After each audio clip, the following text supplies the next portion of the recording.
Ecclésiastique chapitre 11.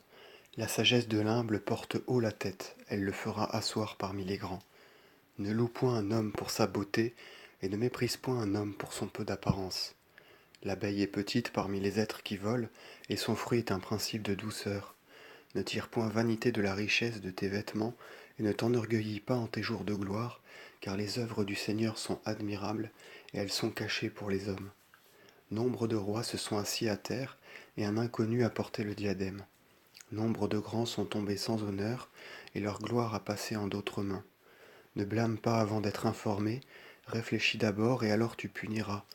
Ne réponds pas avant d'avoir entendu, et ne te jette pas à travers un discours. Ne discute pas une affaire où il n'est pas besoin de toi, et pour juger ne t'assieds pas avec les pécheurs.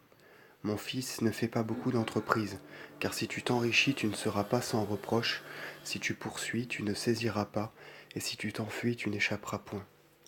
Tel prend de la peine et se fatigue et s'évertue et n'en est que plus indigent. Tel est lent et a besoin d'aide, il manque de force et il abonde en misère. Mais les yeux du Seigneur l'ont regardé pour son bien, et il l'a relevé de son abaissement. Et il a élevé sa tête et plusieurs se sont étonnés en le voyant. Bien et mal, vie et mort, pauvreté et richesse, tout vient du Seigneur. Les dons du Seigneur aux hommes pieux sont durables, et son bon vouloir les fera prospérer dans tous les siècles. Tel s'enrichit à force de soins et de parcimonie, et la richesse est sa seule récompense.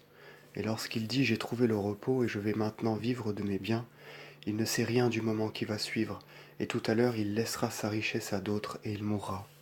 Sois ferme en ton alliance avec Dieu, que ce soit là ton entretien et vieillis dans la pratique de ses commandements.